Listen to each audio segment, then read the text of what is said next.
नमस्कार, आप सभी का स्वागत है आत्ममंथन चैनल पर। यह चैनल आत्मा, धर्म, विज्ञान और जीवन के गहरे प्रश्नों पर चर्चा और आत्मनिरीक्षण के लिए समर्पित है। यहाँ प्रस्तुत सामग्री शोध और प्राचीन शास्त्र और दर्शनों और विचारों के आधार पर तैयार की गई है। हमारा उद्देश्य सभी धर्मों और विचारधाराओं के प्रति सम्मान रखते हुए सत्य की खोज के मार्ग पर प्रेरणा देना है।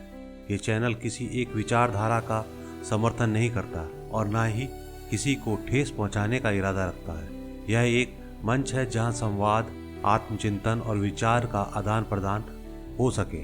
हमारी जानकारी का उद्देश्य जागरूकता फैलाना है, न कि इसे अंतिम सत्य के रूप में प्रस्तुत करना।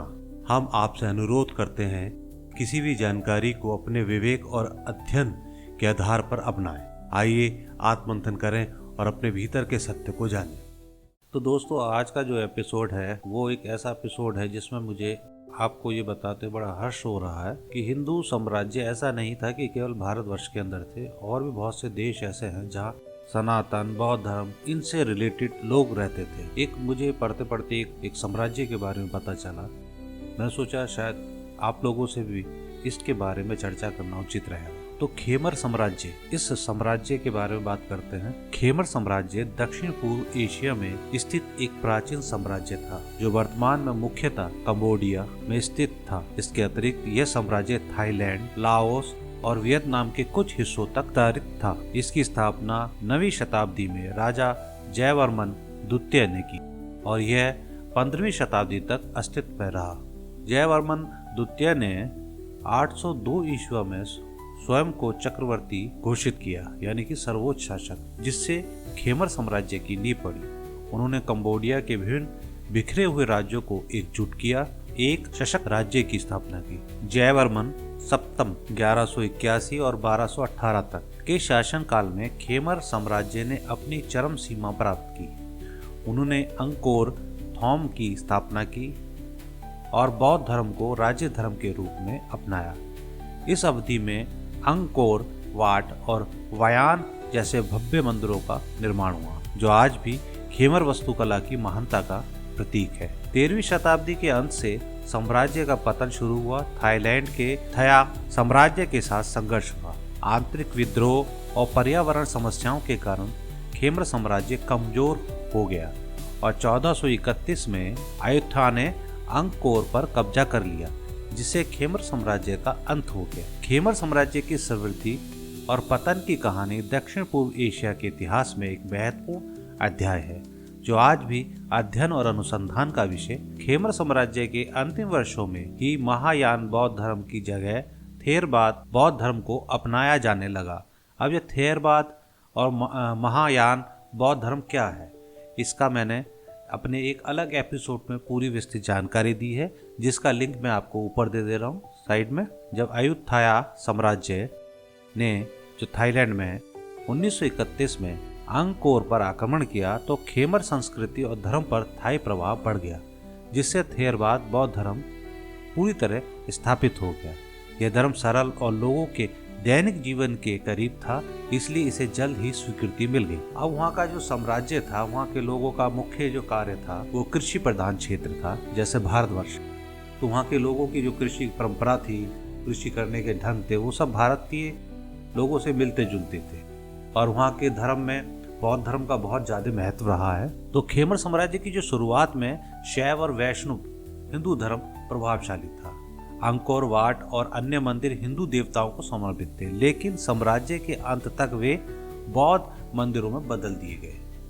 थेरवाद बौद्ध धर्म के प्रभाव में हिंदू धर्म लगभग लुप्त हो गया। एक चीज और मैं आपको बताता हूँ, आज की डेट में ये सारे देश अधिकतर यहाँ पर मुस्लिम जनसंख्या ज्यादा है, यानी कि मुस्लिम धर्म बहुत तेजी से यहाँ फैल चुका है। चाहे जो वहाँ पर चाम समुदाय जो था, उसके अंदर इस्लाम धर्म प्रचलित था, जो आज भी वियतनाम और कंबोडिया में मौजूद है। ईसाई धर्म 16वीं और 17वीं शताब्दी में यूरोपियन मिशनरियों ने यहाँ आए और उन्होंने ईसाई धर्म को फैलाया, लेकिन इसकी व्यापक स्वीकृति नहीं मिली। तो जो खेमर साम्राज्य के पतन के बाद थेरवाद बौद्ध धर्म ने प्रमुख रूप से प्रचलन पाया।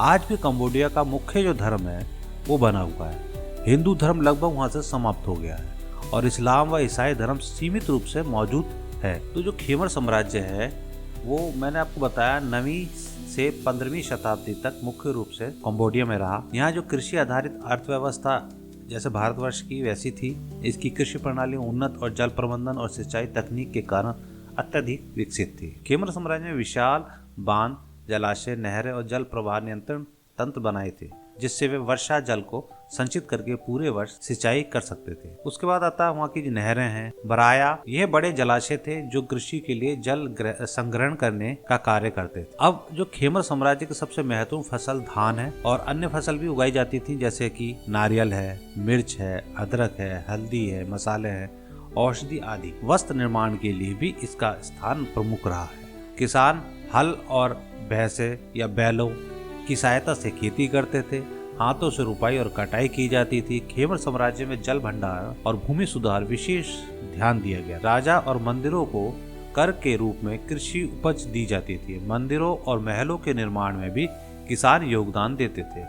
कृषि उत्पादन ने खेमर साम्राज्य की आर्थिक और सैन्य शक्ति को बढ़ाने में महत्वपूर्ण भूमिका निभाई। खेमर साम्राज्य के पतन के पीछे कृषि प्रणाली का विफल होना भी एक कारण माना जा सकता है। जल प्रबंधन प्रणाली की आवश्यकता थोड़ी बढ़ गई थी। नहरों और बरायों, यानी बरायों जो होता है वो जहाँ पानी इकट्ठा किया जाता है, एक तरह से तालाब, तो इनकी कमी होने लगी थी। फिर धीरे धीरे यहाँ पर अयुथाया साम्राज्य ने भी आक्रमण कर दिया था, जिसकी वजह से प्रबंधन जो था जल का वो नष्ट होने लगा था। तो जो खेमर साम्राज्य है उसमें बहुत सारे कारण थे उसके अंत होने के लिए। ऐसा माना जा सकता है कि उस समय खाली भारतवर्ष के अंदर हिंदू धर्म नहीं था, बहुत से देश ऐसे हैं जहाँ पर हिंदू धर्म पुराने समय से चला आ रहा है। तो आज के इस एपिसोड में एक भारत से बाहर खेमर साम्राज्य के बारे में आपको जानकारी दी, और यदि आप कुछ और अधिक जानकारी है इस खेमर साम्राज्य के बारे में तो कृपया करके हमसे साझा करें और हमारे चैनल को ज़्यादा से ज़्यादा सब्सक्राइब करें।